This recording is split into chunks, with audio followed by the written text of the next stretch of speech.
الحمد لله وحده والصلاة والسلام على من لا نبي بعده أما بعد فأعوذ بالله من الشيطان الرجيم بسم الله الرحمن الرحيم وآتوا النساء صدقاتهن نحلة فإن طبن لكم عن شيء منه نفسا فكلوه هنيئا مريئا.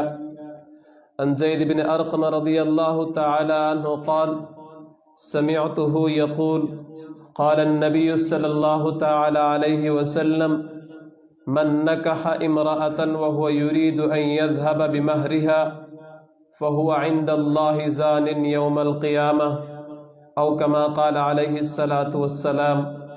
اللهم صل على محمد وعلى آل محمد كما صليت على إبراهيم وعلى آل إبراهيم إنك حميد مجيد. اللهم بارك على محمد وعلى آل محمد كما باركت على إبراهيم وعلى آل إبراهيم إنك حميد مجيد. معزز سامعین و ناظرین گرامی، گزشتہ جمعرات اور اس سے پہلے والی جمعرات نکاح اور شادی کے بارے میں، منگنی کے بارے میں چند گزارشات آپ حضرات کی خدمت میں رکھی تھی. مروجہ منگنی کے نقصانات اور اس کے اندر جو رواجات پائے جاتے ہیں وہ آپ کے سامنے رکھے تھے. آج نکاح کے بارے میں چند گزارشات آپ حضرات کی خدمت میں رکھوں گا. سب سے پہلی بات یہ ہے کہ نکاح ایک ایسی چیز ہے جو اللہ کے تمام انبیاء کرام علیہم السلام میں سے ہر نبی نے نکاح کیا ہے، بلکہ کچھ نبی ایسے بھی گزرے ہیں جن کے ایک نکاح نہیں بلکہ کئی نکاح ہوا کرتے تھے. رسول اللہ صلی اللہ علیہ وآلہ وسلم کی زندگی کو دیکھ لیں. رسول اللہ صلی اللہ علیہ وسلم کی 11 بیویاں. حضرت سلیمان علیہ السلام کو دیکھ لیں. حضرت سلیمان علیہ السلام نے 100 نکاح کیے. اسی طرح باقی انبیاء کا بھی ذکر ملتا ہے، کئی نکاح انہوں نے کیے. نکاح ہر نبی کی سنت ہے اور ہر نبی نے کیا ہے سوائے حضرت عیسیٰ علیہ السلام کے، کہ حضرت عیسیٰ علیہ السلام کو اللہ تعالیٰ نے زندہ آسمانوں پہ اٹھا لیا.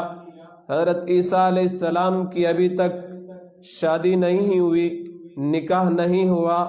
اللہ تعالیٰ نے حضرت عیسیٰ علیہ السلام کو اس وقت آسمانوں پہ اٹھایا جب دشمن حضرت عیسیٰ علیہ السلام کو پھانسی دینا چاہتے ہیں، قتل کرنا چاہتے ہیں، گرفتار کرنا چاہتے ہیں. اللہ تعالیٰ نے اپنے نبی کی حفاظت فرمائی، فرمایا انی متوفیک ورافعک الی، موت میں نے تجھے دینی ہے، ڈرنے کی ضرورت نہیں ہے. اگر گھیرا ہو بھی چکا ہے، محاصرہ ہو بھی چکا ہے، لوگ آپ کے گھر کے ارد گرد جمع ہو بھی چکے ہیں آپ کو قتل، شہید اور سولی پہ لٹکانے کے لیے، تو میں آپ کی حفاظت کروں گا. ورافعک الی، اپنی طرف اٹھا لوں گا. جب موت کا وقت آئے گا، موت میرے ہاتھ میں ہے، کسی انسان کے ہاتھ میں نہیں ہے.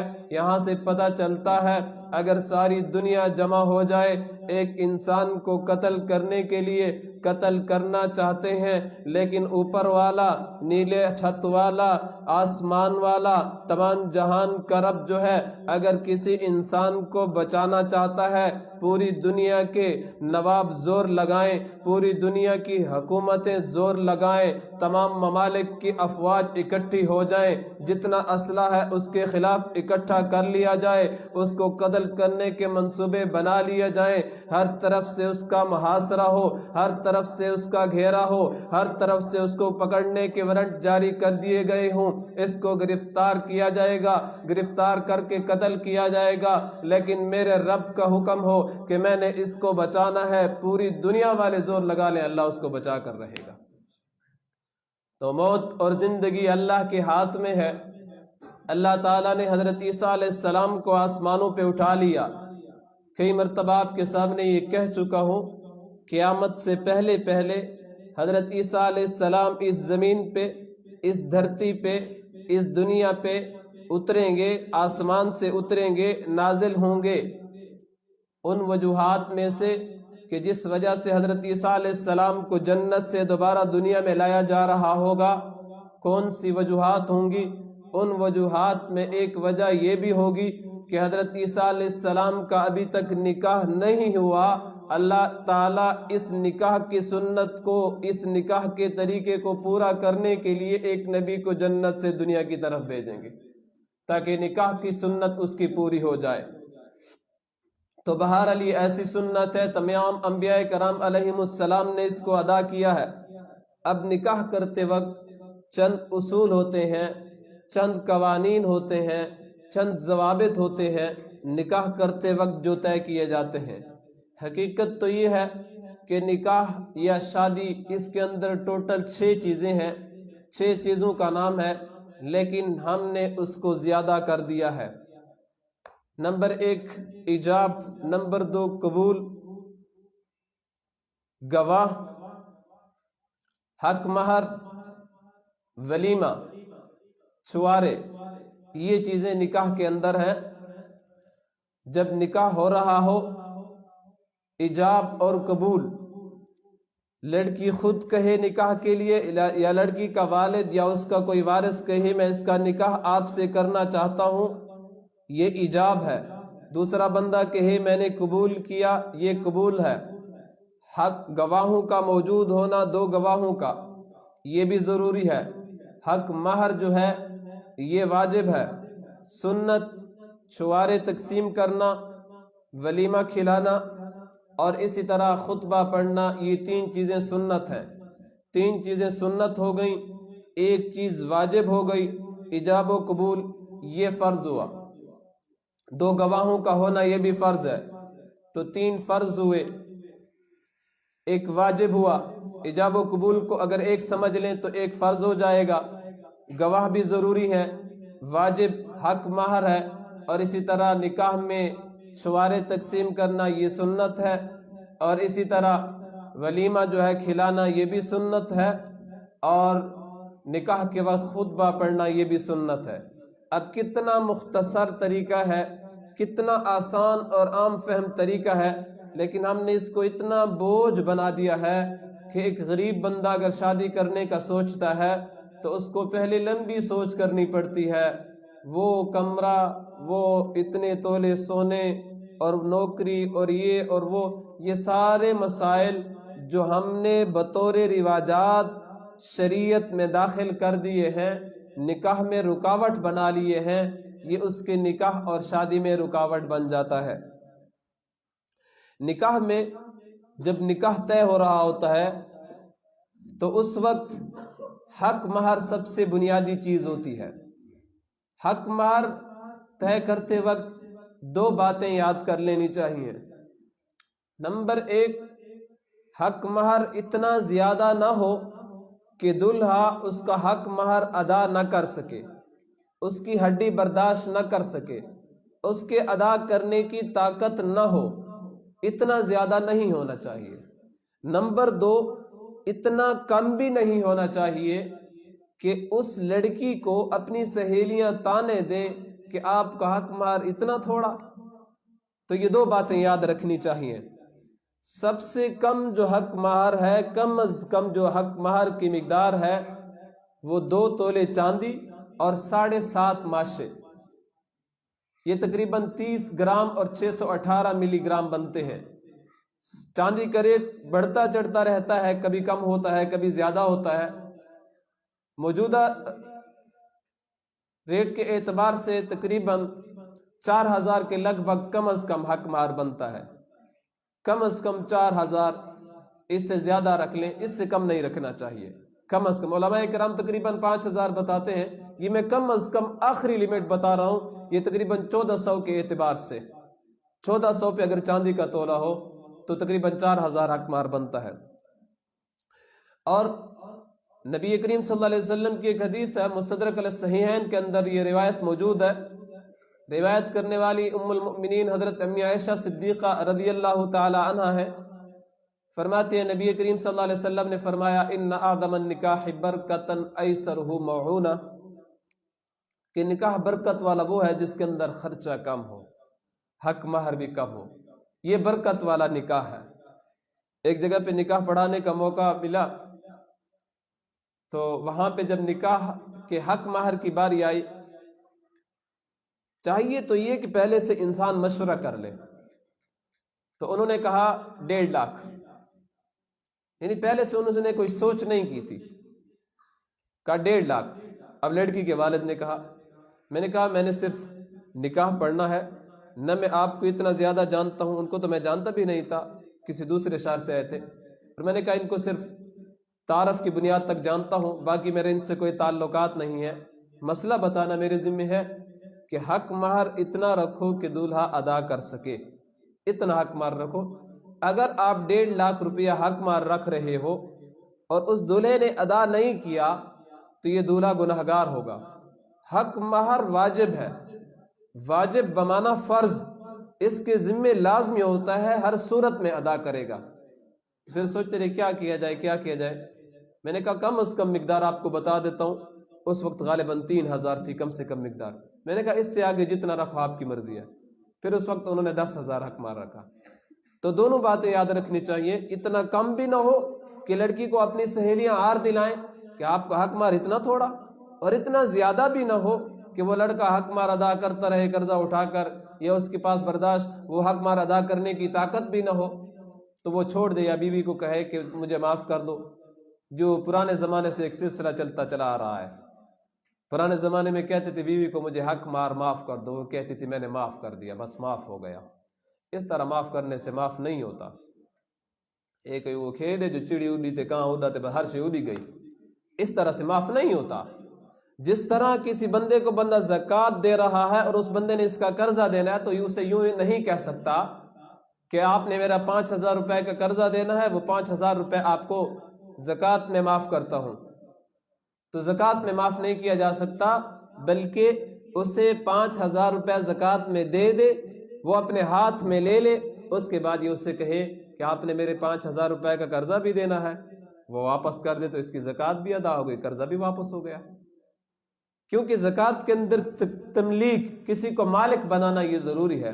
یہاں پہ بھی ایک مرتبہ بیوی کے ہاتھ پہ رکھے گا کہ آپ کا حق مہر ہے۔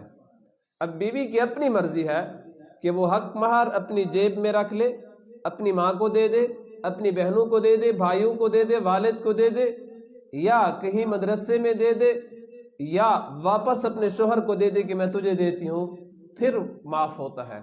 ایسے زبانی معاف نہیں ہوتا کہ اسے کہے کہ معاف کر دو اور کہے میں نے معاف کر دیا، اس طرح سے معاف نہیں ہوتا۔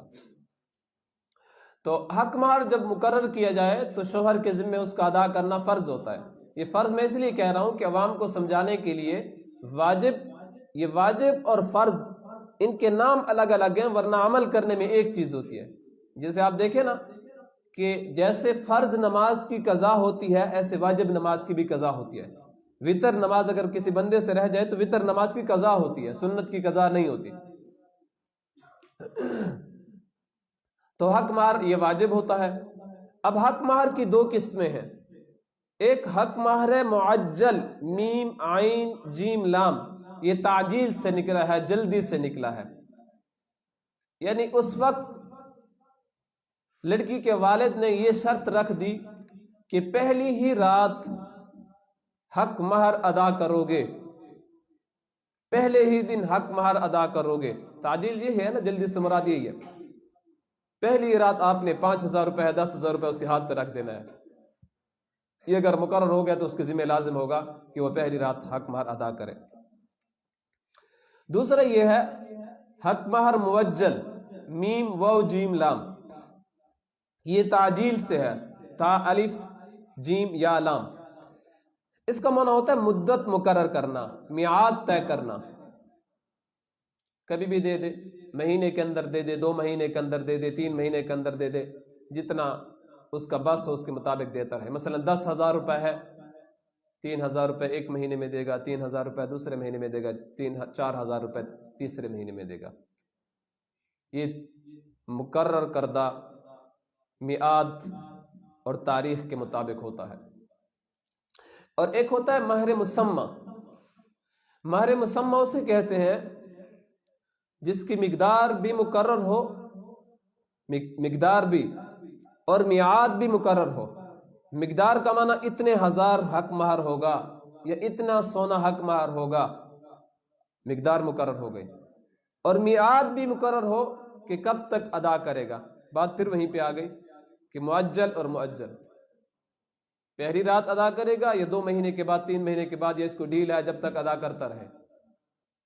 اور مہر مسمہ کا جو الٹ ہے وہ ہے مہر مثل، یعنی نکاح ہو گیا لیکن حق مہر بھول گئے، حق مہر ادا نہیں کیا، نکاح کے اندر حق مہر کی بات نہیں کی۔ اب حق مہر کیا ہوگا اس وقت مقرر نہیں کیا، تو مہر مثل اسے کہتے ہیں کہ اس کے خاندان میں جو لڑکیوں کا حق مہر چل رہا ہے کتنا چل رہا ہے، اس کے حسن کے اعتبار سے باقی جو لڑکیاں ہیں ان کا حق مہر کتنا ہے، اس کے خاندان میں کتنا حق مہر چل رہا ہے۔ اگر 5,000 چل رہا ہے تو 5,000 دیں گے، ہے رضامندی سے۔ ایک طرف لڑکی کا والد یا اس کا کوئی وارث بیٹھ جائے گا، دوسری طرف لڑکے کا کوئی والد یا وارث بیٹھ جائے گا، مہر مقرر کریں گے کتنا ہونا چاہیے۔ یہ پہلے سے مشورہ کر لینا چاہیے۔ ایک نکاح میں گیا تو وہاں پہ نکاح کی حق مہر کی باری آئی، تو ایک بندہ تھا تھوڑے آپ کو آگے سمجھتا تھا، جرے بندے بہت تیز تیز سینر وہ پھنس بھی ویندن، تو اس نے کہا حق مہر 70,000 روپیہ ہوگا، معجل ہوگا، یعنی پہلی رات عطا کرے گا۔ سامنے والا جو خاندان تھا وہ غریب خاندان نہیں تھا، امیر خاندان تھا۔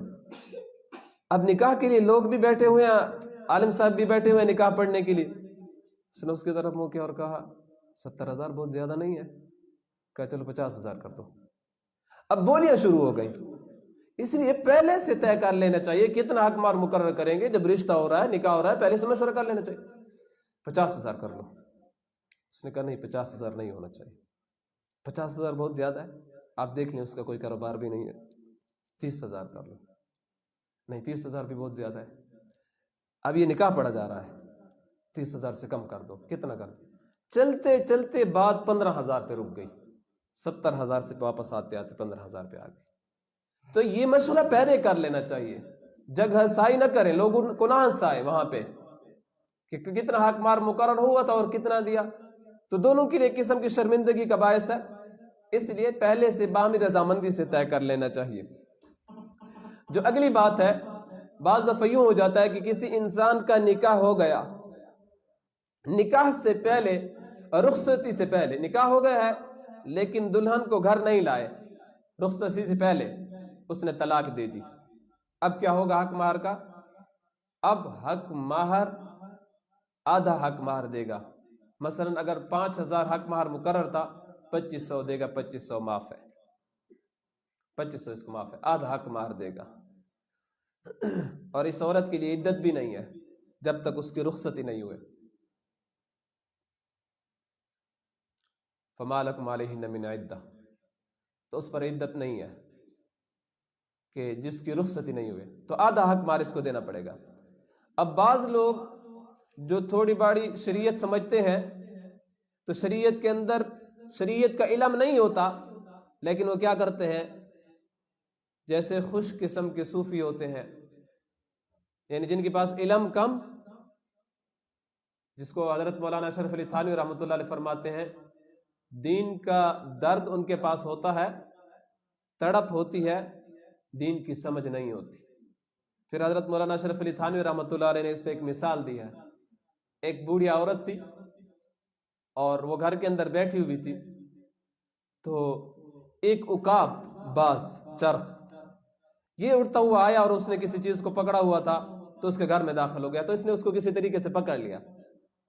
جب اس کو دیکھا تو اس کے بڑے بڑے ناخن اور اس کی تیز چونچ، کہتا ہے وش، آپ کے مالک نے آپ کے ساتھ کتنا ظلم کیا ہے، آپ کے ناخن کبھی نہیں کاٹے، آپ کی چونچ کبھی برابر نہیں کی، کینچی اٹھائی اور سب سے پہلے اس کے ناخن برابر کیے اور اس کی چونچ کو برابر کی، اتنی لمبی ہو گئی ہے، آپ کے مالک نے کبھی آپ کو ٹھیک بھی نہیں کر دی۔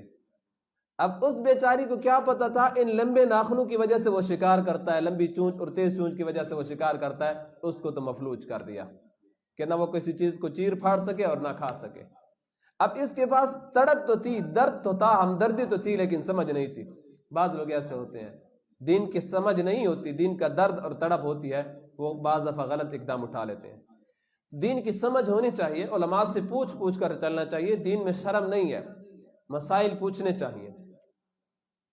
اور مستند علماء سے پوچھنے چاہیے، اور ان علماء سے پوچھنے چاہیے جن کا پس منظر، بیک گراؤنڈ آپ کو معلوم ہو، یہ اس کی فراغت کہاں سے ہوئی، کہاں کا رہنے والا ہے۔ ایسا نہیں کہ سوشل میڈیا پہ کوئی بھی آپ کو مفتی ملا اور اس کو آپ نے میسج کر دیا، کسی مسئلے کا جواب پوچھ لیا اور اس کا پتہ بھی نہ ہو، چاہے وہ امریکہ سے کیوں نہ آیا ہو، تفرقہ بازی کے لیے، فرقہ واریت کے لیے۔